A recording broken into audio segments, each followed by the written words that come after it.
Assalamu alaikum. Dear students, I am Syed Arsalan Bukhari, your chemistry teacher. Students, today we are going to start a new chapter, chapter number 5, और इस chapter का नाम है halogens and noble gases. Students, इस chapter के अंदर हम पढ़ेंगे कि हैलोजेंस क्या होते हैं और उनके कौन कौन से कंपाउंड्स हैं, और साथ ही साथ नोबल गैसेस को भी डिस्कस करेंगे.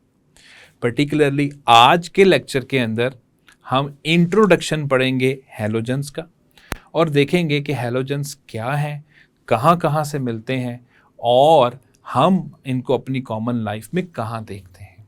तो चलते हैं बोर्ड की तरफ और आपको लेके चलते हैं हैलोजेंस की तरफ. डियर स्टूडेंट्स, जैसे कि आपको इंट्रो में बताया है कि आज हम एक नया चैप्टर शुरू कर रहे हैं, that is chapter number 5. And this chapter is all about the halogens and the noble gases. तो इससे पहले भी जो चैप्टर्स आपने पढ़े हैं उसमें आपने देखा है कि पीरियोडिक टेबल के हम मुख्तलिफ ग्रुप्स को स्टडी कर रहे हैं. सो ये भी दो बड़े फेमस ग्रुप्स या दो बड़ी फेमस फैमिलीज हैं जिनको हम इस चैप्टर में स्टडी करेंगे. Particularly if we talk about the halogens, so it is the group number 7A or 17 of the periodic table. And if we talk about the noble gases, so it is the group number 8A or the group number 18 of the periodic table. So बच्चों, इस chapter के दो main parts हैं, एक halogens के ऊपर और एक नोबल गैसेस के ऊपर. तो सबसे पहले let's start with the halogens. बच्चों, अगर हम हैलोजेंस की बात करें तो as an introduction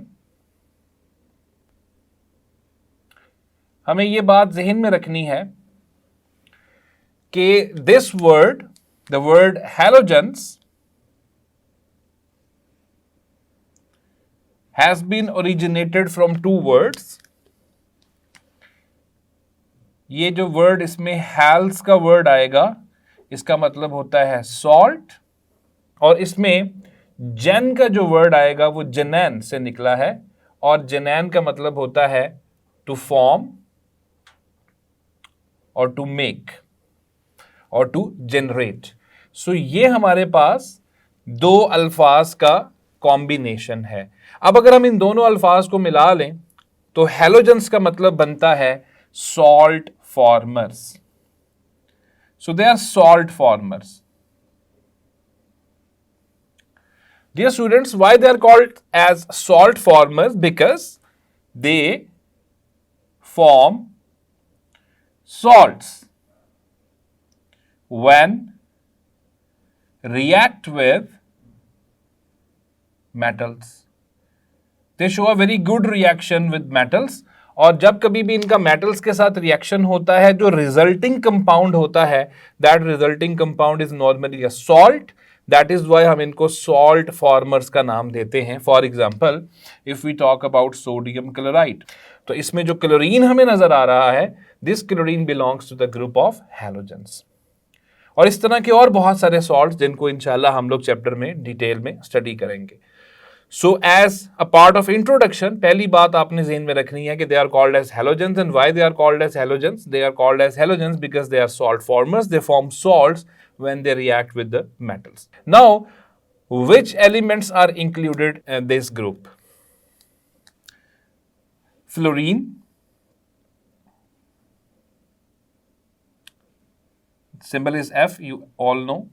Chlorine, bromine,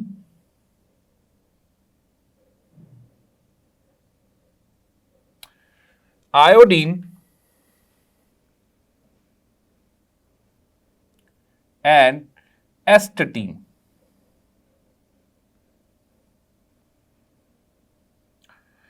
Whereas there is another element which is totally man-made, which is totally artificial, that is tennessine. Tennessine is also included in halogens, लेकिन आमतौर पे उसकी स्टडी हम लोग आपके लेवल पर नहीं करते.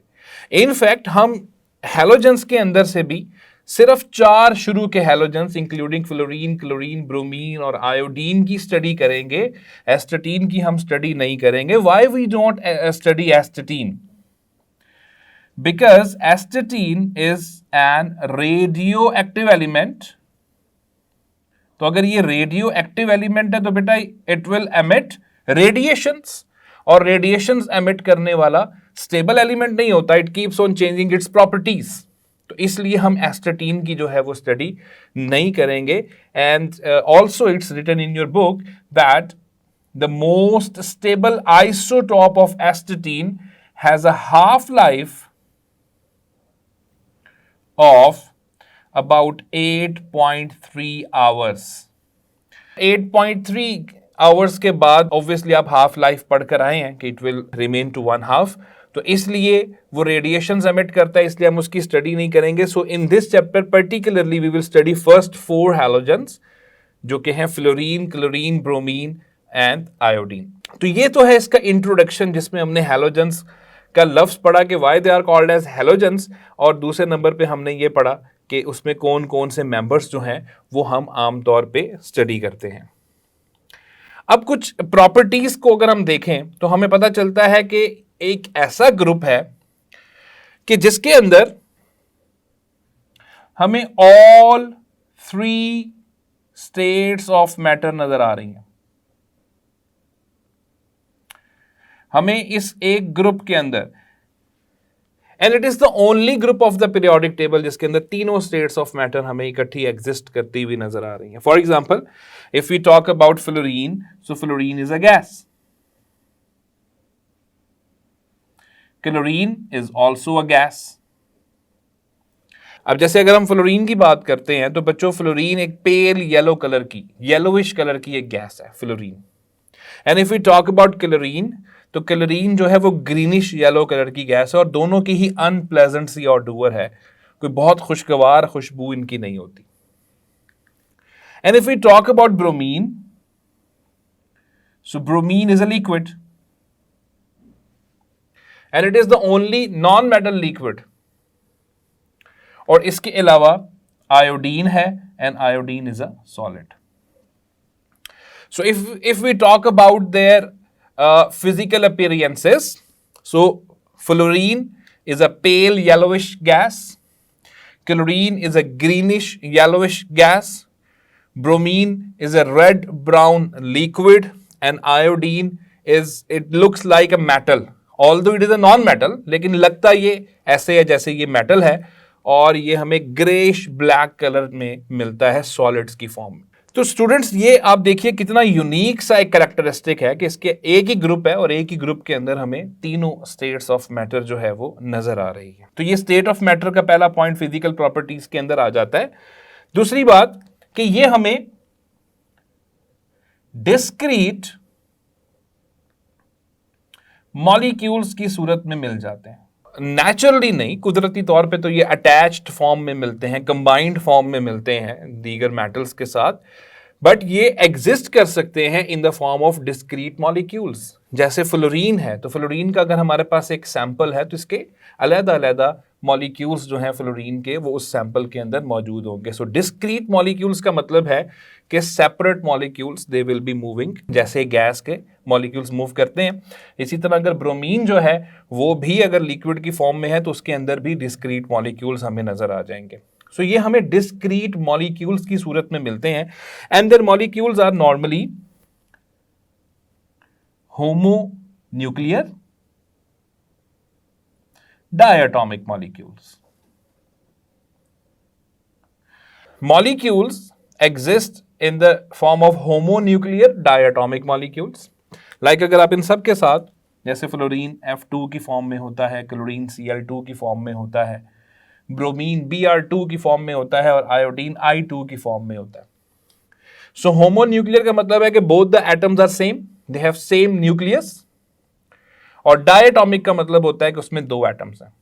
सो ये हमें डिस्क्रीट मॉलिक्यूल्स की फॉर्म में मिलते हैं और होमोन्यूक्लियर डायटॉमिक मॉलिक्यूल्स की सूरत में हमें ये मिल जाते हैं। इसके अलावा मैंने इनके कलर्स वगैरह आपको बता दिए हैं कि fluorine pale yellow, greenish yellow, red brown liquid और metallic like metal like appearance होती है ग्रेश ब्लैक कलर का सॉलिड। अब अगर हम इनके फिजिकल प्रॉपर्टीज की बात करें, सो आमतौर पर देखा गया है कि they have action on skin.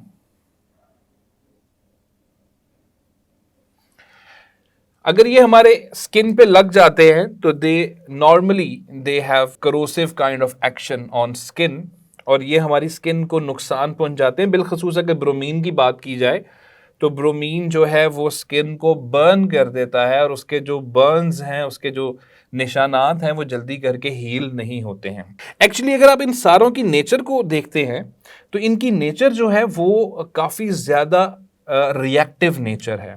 तो रिएक्टिव होने की वजह से ये हमारी स्किन के ऊपर जो है वो एक इम्पैक्ट क्रिएट करते हैं, और यही वजह है कि हम आम तौर पे इनको डिसइंफेक्टेंट्स की सूरत यूज़ करते हैं। आपने अक्सर सुना होगा chlorination of water in the swimming pools, कि जहां पे हम क्लोरीन ऐड करते हैं, और क्लोरीन को ऐड करने से क्या होता है कि उसमें मौजूद जो जर्म्स हैं वो मरने लग जाते हैं। तो ये आम तौर पे हमें डिसइंफेक्टेंट के तौर पर यूज होते हुए नजर आते हैं। फ्लोरीन को हम आम तौर पे इसलिए यूज नहीं करते, वो बहुत ही वोगरस रिएक्शन शो करता है, बहुत वायलेंट रिएक्शन होता है। तो इसलिए पर्टिकुलरली हम क्लोरीन और ब्रोमीन जो कि इंटरमीडिएट से यानी मॉडरेट से रिएक्टिव रिएक्शंस शो करते हैं, उनको यूज कर लेते हैं। सो हमारी स्किन के ऊपर आमतौर पे ये बर्निंग इफेक्ट क्रिएट करते हैं, और इस वजह से हम इनको डिसइंफेक्टेंट्स के तौर पर यूज करते हैं। आमतौर पे इनकी बड़ी इरिटेटिंग सी और अनप्लेजेंट सी ऑडोर होती है, तो वो भी हम यहां मेंशन कर लेते हैं एक पॉइंट की सूरत में कि they have irritating or unpleasant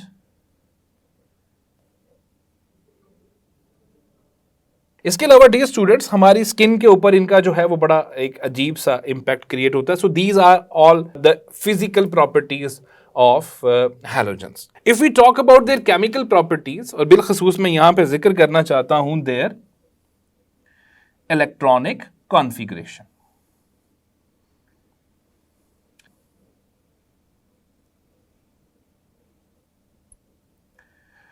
Dear students, they have general electronic configuration of NS2 and P5, which means कि इनका जो लास्ट शेल होगा, उस लास्ट शेल का जो S ऑर्बिटल या S सब शेल होगा वो फिल्ड होगा, उसमें 2 इलेक्ट्रॉन्स होंगे, और P के अंदर 5 इलेक्ट्रॉन्स होंगे।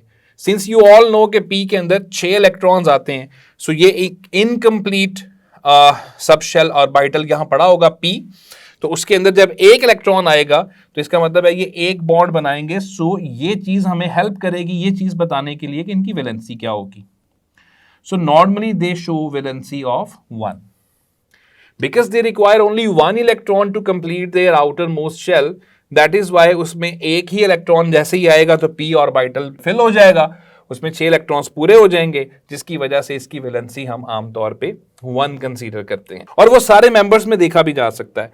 लाइक अगर हम फ्लोरीन की बात करते हैं, so the atomic number of fluorine is 9। उसमें हम शुरू में हीलियम को प्लेस कर देते हैं, हीलियम के बाद सेकेंड शेल आ जाएगा, हीलियम पे फर्स्ट शेल खत्म हो जाएगा, तो it will be 2s2 and 2p5। इसी तरह अगर हम क्लोरीन की बात करते हैं जो फ्लोरीन के बिल्कुल नीचे है, तो क्लोरीन का एटॉमिक नंबर 17 है। उससे पहले जो नोबल गैस फिल होती है दैट इज नियॉन, तो हम नियॉन को पुट करेंगे। नियॉन पे चूंकि 2p6 खत्म होता है तो 2p6 के बाद 3s2 आएगा, और 3s2 के बाद 3p5 आ जाएगा। तो इसका मतलब है क्लोरीन को भी एक इलेक्ट्रॉन चाहिए अपना शेल कंप्लीट करने के लिए। And then if we talk about bromine, the atomic number of bromine is 35, और इससे पहले जो नोबल गैस आएगी दैट इज आर्गन। अब आर्गन या आर्गॉन जिसका एटॉमिक नंबर 18 है, वो आपको पता है कि 3p6 के ऊपर कंप्लीट हो जाती है। तो 3p6 के बाद 4s2 आता है, 4s2 के बाद 3d10 आएगा, और 3d10 के बाद हमारे पास 4p5 आ जाएगा। सिमिलरली इसके नीचे आयोडीन आएगा और आयोडीन का एटॉमिक नंबर 53 है, उसको भी हम कर लेते हैं कि आयोडीन है, atomic number of iodine is 53। इससे पहले जो हमारे पास नोबल गैस आएगी दैट इज क्रिप्टॉन, और क्रिप्टॉन चूंकि 4p6 के ऊपर खत्म हो जाती है तो इसके बाद 4p6 के बाद हमारे पास 5s2 आएगा, उसके बाद 4d10 आएगा and then we have 5p5। तो आप देख सकते हैं कि जो जनरल पैटर्न है वो हमें इन सारों के अंदर कॉमनली नजर आ रहा है। So they have inner shell complete and outer shell का s भी कंप्लीट, और p के अंदर 5 इलेक्ट्रॉन्स जो हैं वो हमें पड़े नजर आएंगे। So they all are going to make one bond. तो इनकी जो वैलेंसी होगी वो अमूमन 1 हमें मुख्तलिफ कंपाउंड्स में नजर आती है। लाइक मैंने NaCl लिखा हुआ है तो NaCl के अंदर भी हमें 1 वैलेंसी जो है वो नजर आ रही है। सो डियर स्टूडेंट्स, ये इसका दूसरा पॉइंट है, यानी पहला पॉइंट हमने इंट्रोडक्शन पढ़ा, दूसरे नंबर पे चंद फिजिकल प्रॉपर्टीज को डिस्कस किया, देन इलेक्ट्रॉनिक कॉन्फ़िगरेशन को डिस्कस किया। The fourth point I am going to discuss is their ionisation data. Students, इनका जो आयोनाइजेशन डेटा है उससे हमें पता चलता है कि इसमें जो सबसे पहले नंबर पे पड़ा हुआ है that is fluorine, F has high value of ionisation energy. So they have normally a high value of ionization energy. It means अगर आप इनमें से इलेक्ट्रॉन को रिमूव करना चाहते हैं तो it will be really very difficult. अब मैंने यहां फ्लोरीन की एग्जांपल क्यों दी है? डियर स्टूडेंट्स, आपको पता होना चाहिए कि आप इससे पहले पढ़कर आए हैं कि जो एक ग्रुप होता है फ्रॉम टॉप टू बॉटम,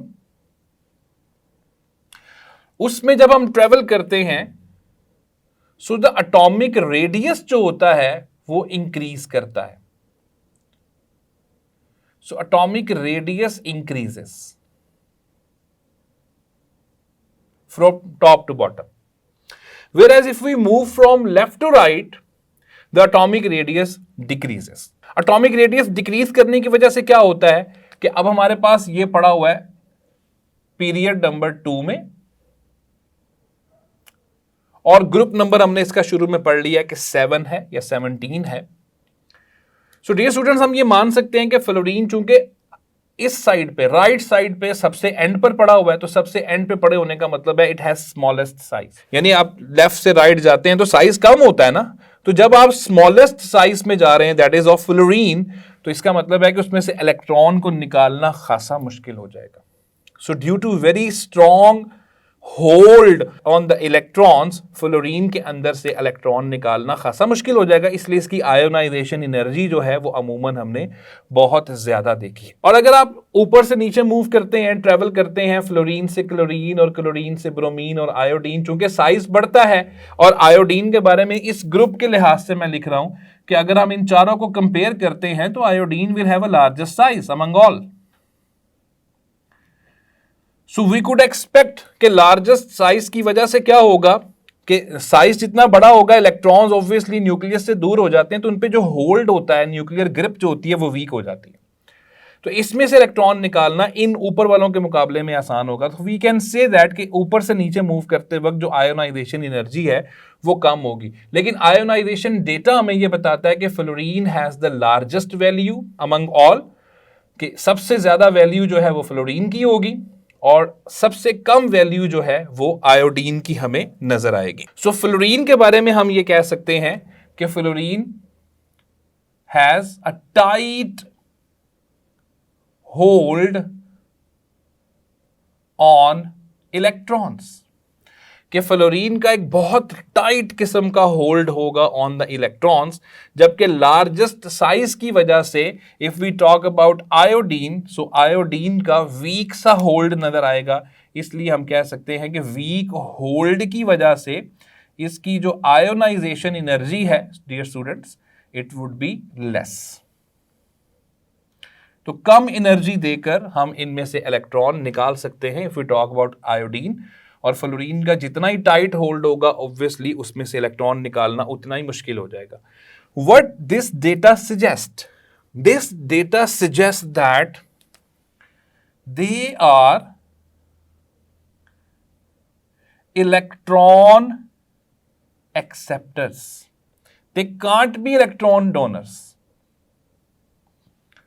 क्योंकि इलेक्ट्रॉन डोनर्स जो होते हैं उनकी आयोनाइजेशन एनर्जीज काफी कम होती हैं, like we have studied in the case of group number 1 and group number 2, लेकिन इनकी बहुत ज्यादा हैं, इसलिए हम कह सकते हैं। और ये भी जो मैंने वीक होल्ड की वजह से लो आयोनाइजेशन एनर्जी लिखा है, ये भी मैंने ऊपर वालों के मुकाबले में लिखा है। But if we compare its ionisation energy from the elements present the start of the period, तो इसकी ionisation energy start of the period वालों के मुकाबले में फिर भी ज्यादा होगी। इसलिए हम कह सकते हैं कि इनमें से इलेक्ट्रॉन निकालना मुश्किल होगा, रादर वो इलेक्ट्रॉन एक्सेप्टर्स होंगे। ऑब्वियसली जब एक कंडीशन पूरी नहीं हो रही है तो वो दूसरी कंडीशन जो है वो उसके ऊपर आ जाता है, और दे आर इलेक्ट्रॉन एक्सेप्टर्स। इसका हमें सबूत इनकी इलेक्ट्रॉन अफिनिटी के डेटा से भी मिल जाता है। सो अगर हम इनके इलेक्ट्रॉन अफिनिटी का डेटा उठा के देखते हैं तो डियर स्टूडेंट्स वहां पे हमें पता चलता है कि they have high and negative values of electron affinities. So इनकी इलेक्ट्रॉन अफिनिटीज हमें एक तो बहुत ज्यादा मिलती हैं एंड सेकेंडली नेगेटिव में मिलती हैं, विच सजेस्ट कि ये अमाउंट ऑफ एनर्जी रिलीज हो रही है that is due to repulsion, जो आप पहले उसको स्टडी कर चुके हुए हैं। So they have high and negative values of electron affinities, जिससे ये साबित होता है कि they are basically electron acceptors. So they are going to accept the electrons, they are not going to donate the electrons. हाँ वो भी कर सकते हैं लेकिन वो ऑन वेरी एक्सट्रीम कंडीशंस, जबकि normally they will react to by gaining the electrons. और इनका इलेक्ट्रॉन अफिनिटी डेटा हमें एक और चीज सजेस्ट करता है कि they are highly electronegative as well. इनकी जो इलेक्ट्रोनेगेटिविटीज हैं वो भी हमें अमूमन हाई मिलती हैं, और वो कितनी है अब आप टेबल में देख सकते हैं कि they have high values of electronegativities. Like fluorine की अमूमन हमें 4 मिलती है, नॉर्मली इट्स 3.8 और 3.9, बट बुक्स में 4 लिखी होती है तो दैट वुड बी फाइन। और अगर हम क्लोरीन की बात करते हैं तो दैट हैज 3, ब्रोमीन की बात करते हैं तो bromine has 2.8 and if we talk about iodine तो iodine की 2.5 होती है। तो हम इसके साथ उनको मेंशन कर देते हैं कि ब्रोमीन जो है वो नॉर्मली हमें 2.8 और आयोडीन जो है वो हमें 2.5 इलेक्ट्रोनेगेटिविटी शो करता है। So this shows they must be very reactive non metals.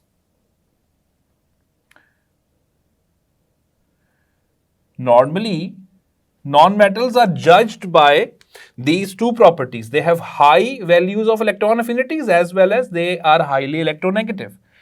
तो ये दोनों बातें इस डेटा से हमें साबित कर रही हैं कि they are non-metals and they must be very reactive. Why they must be reactive? क्योंकि उनकी इलेक्ट्रोनेगेटिविटीज जो है वो बहुत ज्यादा हैं, they will readily accept the electrons. तो ये फौरन इलेक्ट्रॉन्स को एक्सेप्ट करेंगी, जिसकी वजह से हम कह सकते हैं कि ये बहुत ही ज्यादा रिएक्टिव नॉन मेटल्स है। तो ये बात हमें इन दो डेटा से साबित हुई है। आयोनाइजेशन डेटा ने साबित किया कि they are not electron donors, they must be electron acceptors, और इलेक्ट्रॉन अफिनिटी डेटा से हमें समझ लग रही है कि they are electron acceptors. Dear students, इसी डेटा में हमें पता चला कि they have large values of standard electrode potential.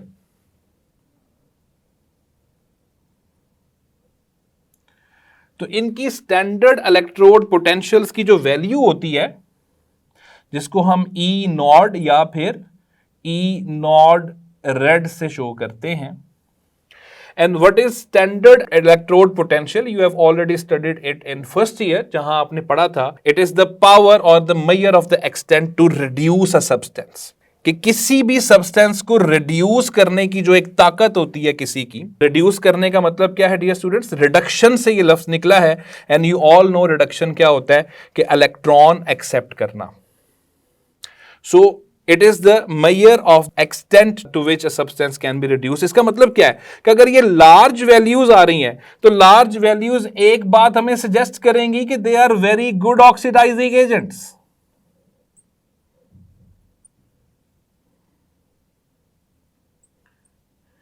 They are very good oxidising agents, क्योंकि जिन भी सब्सटेंसेस की, जिन भी एलिमेंट्स की स्टैंडर्ड इलेक्ट्रोड पोटेंशियल की वैल्यूज लार्ज निकलती हैं, ज्यादा बड़ी वैल्यूज निकलती हैं, वो बड़े अच्छे ऑक्सीडाइजिंग एजेंट्स होते हैं।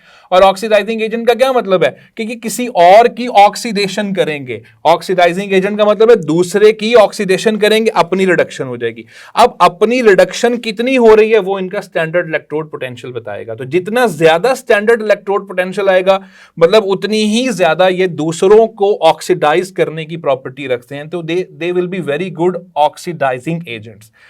Particularly if we talk about fluorine, let's suppose we have a molecule of fluorine and it accepts 2 electrons, जैसे हम ऊपर लिख कर आए हैं, साबित करके आए हैं कि they will readily accept the electrons। तो अगर ये 2 इलेक्ट्रॉन्स एक्सेप्ट करता है, तो जैसे ये 2 इलेक्ट्रॉन्स एक्सेप्ट करता है तो ये 2 फ्लोराइड आइंस में कन्वर्ट हो जाता है। ऑब्वियसली इलेक्ट्रॉन एक्सेप्ट करने के ऊपर हमेशा नेगेटिव चार्ज आता है। यू ऑल नो दैट कि ये फौरन ही ऑक्सीडाइज हो जाए, ये फौरन ही नेगेटिव चार्ज इसके ऊपर आ गया। इलेक्ट्रॉन एक्सेप्ट करने का मतलब है ये रिड्यूस हो गया। अब ये इलेक्ट्रॉन इसने लिया कहां से, ऑब्वियसली किसी और में से निकाला, मतलब उस दूसरे की ऑक्सीडेशन हो गई, अपनी क्या कर ली है, रिडक्शन। तो ये बहुत अच्छे ऑक्सीडाइजिंग एजेंट्स हैं। दूसरों के अंदर से इलेक्ट्रॉन निकालेंगे तो उसकी ऑक्सीडेशन हो गई और अपनी क्या हो गई है, रिडक्शन। और इसका जो स्टैंडर्ड इलेक्ट्रोड पोटेंशियल निकलता है दैट इज 2.87 वोल्ट्स, और ये प्लस में है। तो प्लस में होने का मतलब है लार्ज वैल्यू है, और यही बात हम लिख कर आए कि they have large values of standard electrode potentials which suggest कि they are very good oxidising agents. यानी ये दूसरों में से बड़ी जल्दी इलेक्ट्रॉन्स निकालेंगे और खुद फौरन से एक्सेप्ट कर लेंगे। जैसे यहां फ्लोरीन ने ये 2 इलेक्ट्रॉन्स किसी और में से निकाले, मतलब उसकी ऑक्सीडेशन हो गई, और उसकी ऑक्सीडेशन होने का मतलब है ये इलेक्ट्रॉन इसने खुद गेन किए, अपनी इसकी रिडक्शन हो गई है। तो जितनी ज्यादा वैल्यू हमें स्टैंडर्ड इलेक्ट्रोड पोटेंशियल की मिलेगी, it would suggest that the substance is a very good oxidising agents. और इंशाल्लाह आगे जाके हम पढ़ेंगे कि ये ऑक्सीडाइजिंग प्रॉपर्टीज भी रखते हैं। सो डियर स्टूडेंट्स, ये आयोनाइजेशन डेटा से और इलेक्ट्रॉन अफिनिटी डेटा से हमें एक बात तो क्लियर हो गई कि they can't B electron losers. ये इलेक्ट्रॉन लूजर्स नहीं होंगे, ये इलेक्ट्रॉन डोनर्स नहीं होंगे, बल्कि ये इलेक्ट्रॉन को एक्सेप्ट करेंगे। और मैंने आपको फ्लोरीन की एग्जांपल भी दे दी है। So dear students, now will talk about the strength of intermolecular forces. Why we are talking about the strength of intermolecular forces, क्योंकि आगे जाके हमने इनके केमिकल रिएक्शंस पढ़ने हैं, तो वहां हमें यह पता होना चाहिए कि कौन ज्यादा रिएक्टिव होगा और कौन कम रिएक्टिव होगा। और इस चीज का फैसला उन मॉलिक्यूल्स के अंदर मौजूद जो इंटरमोलेकुलर फोर्सेस की स्ट्रेंथ होती है उसने करना होता है। अब स्ट्रेंथ ऑफ इंटरमोलेकुलर फोर्सेस वैसे तो बहुत सारे फैक्टर्स के ऊपर डिपेंड करती है, लेकिन यहां पे हम जिसकी बात करेंगे, जिस फैक्टर की हम बात करेंगे, एटॉमिक रेडियस की या एटॉमिक साइज की बात करेंगे। इस ग्रुप के मुताबिक फ्लोरीन जो है हैज स्मॉलेस्ट साइज। मैं इस ग्रुप की बात कर रहा हूं। सो डियर स्टूडेंट्स, आमतौर पर तो हमें यही लगता है कि अगर छोटे साइज के मॉलिक्यूल्स हैं तो उनमें होल्ड बड़ा स्ट्रांग है इलेक्ट्रॉन्स का और उसको तोड़ना मुश्किल होगा। देखें, वो एटम्स के अपने होल्ड की बात हो रही है। हम यहां बात कर रहे हैं इंटरमोलेकुलर फोर्सेस की, यानी मॉलिक्यूल्स की आपस की जो फोर्सेस हैं, अट्रैक्टिव फोर्सेस, जिनको आप छोटी क्लासेस में वैन डर वाल्स फोर्सेस भी पढ़ते आए हैं। Actually we are talking about van der Waals forces. हमारा यहां पे ताल्लुक वैन डर वाल्स फोर्सेस के साथ है, जो कि इंटरमोलेकुलर है, यानी मॉलिक्यूल्स की आपस की जो फोर्सेस हैं। अब उसके मुताबिक अगर देखा जाए, जो स्मॉलेस्ट साइज के एटम्स होते हैं उनमें फोर्सेस भी कम होती हैं। व्हाई? डियर स्टूडेंट्स, मैं इसमें यहां पर एक एग्जांपल आपको देने के लिए पहले कुछ पॉइंट्स लिखता हूं। आयोडीन की अगर हम बात करें, चलो मैं इसको कंप्लीट F2 कर देता हूं, I2 कर देता हूं। ये एक मॉलिक्यूल शो कर रहा है, लेकिन यहां पे मैं पूरे एलिमेंट की बात कर रहा हूं। सो आयोडीन जो है अपने ग्रुप में has largest size. Dear students, size large होने से क्या होता है? साइज लार्ज होने की वजह से इलेक्ट्रॉनिक क्लाउड जो होता है उसको डिस्टर्ब करना आसान हो जाता है, और उसको डिस्टर्ब करने का नाम है पोलराइजेबिलिटी। तो पोलराइजेबिलिटी जितनी ज्यादा होगी डियर स्टूडेंट्स, उतनी ही ज्यादा लंडन फोर्सेस क्रिएट हो जाएंगी, और जितनी ज्यादा लंडन फोर्सेस क्रिएट होंगी हम कहेंगे कि उतनी ही वो चीज ज्यादा फोर्सेस रखती है, वो ज्यादा स्ट्रांग चीज होगी। डियर स्टूडेंट्स, अगर हम यहां वापस आते हैं तो आप देखिए कि मैंने यहां पे फ्लोरीन के साथ गैस और क्लोरीन के साथ भी gas, bromine liquid, whereas iodine is a solid. A question comes in the mind कि जनाब नीचे पड़ा हुआ सब्सटेंस सॉलिड कैसे हो गया? क्योंकि आपने तो पढ़ा कि होल्ड ऑन इलेक्ट्रॉन्स ऊपर वाले एलिमेंट्स का स्ट्रांग होता है, तो ये नीचे वाला इतना स्ट्रांग कैसे शो कर रहा है? उसकी वजह ये है कि चूंकि आयोडीन का लार्जेस्ट साइज है, तो जितने बड़े साइज का मॉलिक्यूल या एटम होता है उसके जो इलेक्ट्रॉनिक क्लाउड होता है, उसके बाद जो इलेक्ट्रॉन्स होते हैं, नेबरिंग मॉलिक्यूल्स या नेबरिंग पार्टिकल्स उनको आसानी से डिस्टर्ब कर देते हैं। तो जब ये पोलराइजेबिलिटी ज्यादा होती है तो उनके दरमियान लंडन फोर्सेस, जिनको आपने पढ़ा था कि दे आर इंस्टेंटेनियस फोर्सेस, वो बहुत ज्यादा क्रिएट हो जाती हैं। दैट इज वाई आयोडीन हमें सॉलिड की फॉर्म में नजर आता है। So iodine has a largest size as well as iodine is a solid at room temperature. So standard जो हमारे टेम्परेचर की कंडीशंस हैं या प्रेशर की कंडीशंस हैं उन पे it is solid. And why it is solid? Because their its particles possess large, yeah, we can say that they possess more London forces due to high rate of polarizability. So dear students, अगर हम strength की बात करें तो intermolecular forces fluorine के अंदर कम होंगी, फिर क्लोरीन में थोड़ी सी ज्यादा हो जाएंगी, फिर ब्रोमीन के अंदर और थोड़ी ज्यादा हो जाएंगी, जबकि आयोडीन के अंदर सबसे ज्यादा फोर्सेस हमें नजर आएंगी। और ये चीज अल्टीमेटली हमें इसकी रिएक्टिविटी की तरफ लेके जाएगी। सो अगर हमें यहां नजर आ रहा है कि फ्लोरीन है स्मॉलेस्ट साइज, और हमने नतीजा निकाल लिया है उसमें जो फोर्सेस हैं वो वीक हैं, सो दिस वुड सजेस्ट कि वो बहुत रिएक्टिव होगा, और फ्लोरीन अपने ग्रुप का सबसे ज्यादा रिएक्टिव मेंबर ही है। वो हम आगे जाके पढ़ेंगे कि उसमें और रीजंस भी हैं, लेकिन एक ये फैक्टर भी उसके अंदर अपना किरदार जो है वो अदा करता है, जिसमें इंटरमोलेकुलर फोर्सेस की स्ट्रेंथ भी एक बहुत बड़ा फैक्टर है। सो ये हमें साबित करेगा since fluorine has small size तो फोर्सेस जो है वो वीक होती हैं। तो यहां से हमें एक और पते की बात क्या पता चल रही है कि लार्ज साइज के जो पार्टिकल्स होंगे उनमें फोर्सेस ज्यादा होंगी, और वो आमतौर पे सॉलिड की फॉर्म में हमें नजर आएंगे। So that is the introduction of the halogens, और यहां पे हम इसकी अकरेंस की बात लाजमन करेंगे कि हैलोजेंस हमें कहां पर मिलते हैं और किस फॉर्म में मिलते हैं।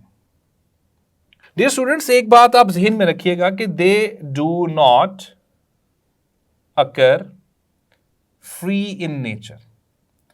ये हमें नेचर में बिल्कुल फ्री फॉर्म में नजर नहीं आते। In the air very small traces of chlorine हमें कुछ जगहों पे नजर आए, लेकिन ज्यादातर ये हमें कंबाइंड फॉर्म में ही मिलता है, ये हमें फ्री फॉर्म में नहीं मिलता। लाइक मैंने यहां पर पहले भी मेंशन कर दिया था कि अगर ये यूं डिस्क्रीट मॉलिक्यूल्स में मिल रहे हैं तो ये भी हमने इनको प्योर फॉर्म में यानी कंबाइंड फॉर्म से अलग करके जब उसको एक एलिमेंट की फॉर्म में, एलिमेंटल फॉर्म में रखा है, तब वो मॉलिक्यूल्स की फॉर्म में आए हैं।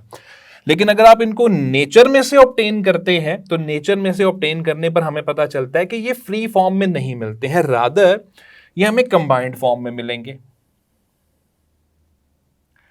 अब वो कंबाइंड फॉर्म आमतौर पर किसके साथ होगी? डियर स्टूडेंट्स, वो कंबाइंड फॉर्म होती है विद मेटल्स। ये आमतौर पे हमें मेटल्स के साथ जुड़े हुए नजर आते हैं, और ये बात हम पहले डिस्कस कर चुके हैं कि they form salts when they react with metals. तो अगर ये मेटल्स की फॉर्म में हमें नजर आ रहे हैं तो इसका मतलब है कि ये जो इनकी कंबाइंड फॉर्म हम डिस्कस कर रहे हैं, that combined form is actually salts.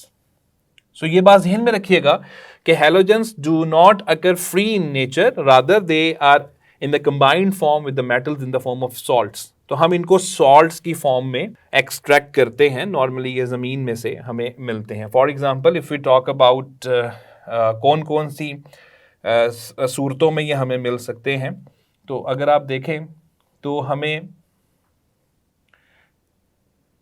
ये हैलाइड्स की फॉर्म में आमतौर पर मिलते हैं। Now what are halides? Halides are called as compounds of halogens. जब halogens किसी के साथ जुड़ेंगे so they will form halides. तो halides की बड़ी सिंपल सी डेफिनेशन निकलती है, आगे जाके हम इसको डिटेल में पढ़ेंगे। अभी मैं आपको बड़ी सिंपल सी डेफिनेशन बता रहा हूं कि these are the compounds of halogens. So halides are compounds of halogens. अब ये हैलाइड्स हमें कहां से मिल जाते हैं बच्चों? ये हैलाइड्स हमें आमतौर पर मैरीन वाटर से मिल जाते हैं, समंदरी पानी में बहुत सारे। इसके अलावा रॉक्स का भी बेटा ये पार्ट होते हैं। इसी तरह ब्राइन वेल्स, जिनको सॉल्ट वेल्स भी कहा जाता है। सो ब्राइन वेल्स आपकी बुक में ये लफ्ज लिखा हुआ, they are called as salt Wales.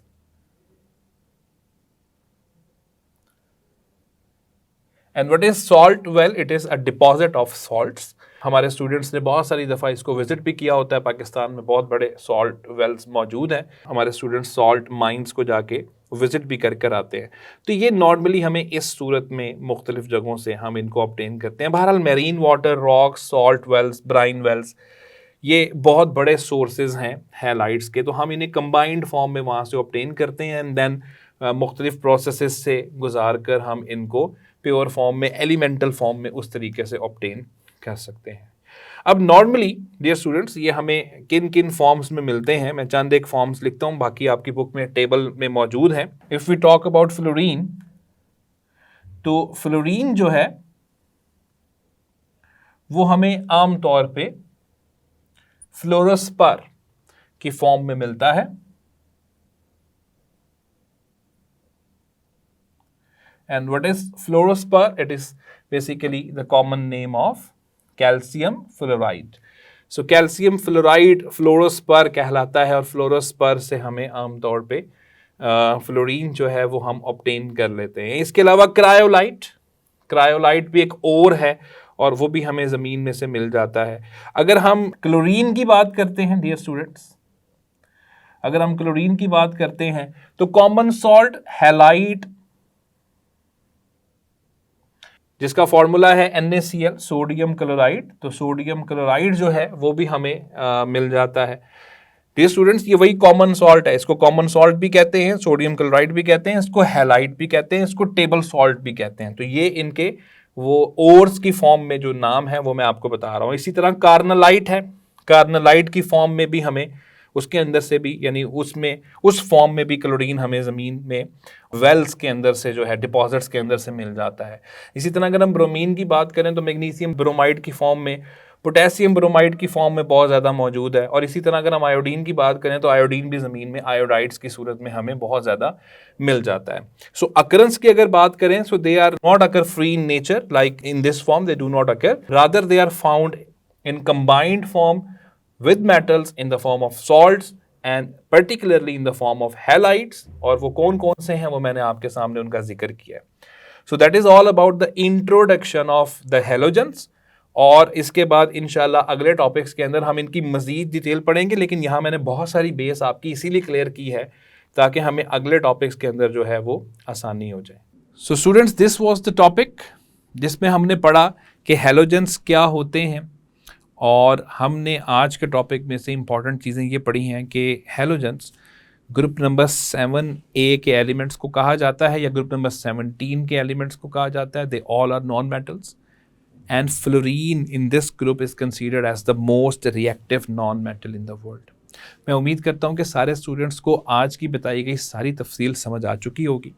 इंशाल्लाह एक नई वीडियो के साथ, नए कॉन्सेप्ट्स के साथ आपसे मुलाकात होगी। तब तक अपना ख्याल रखिएगा। अल्लाह हाफ़िज़।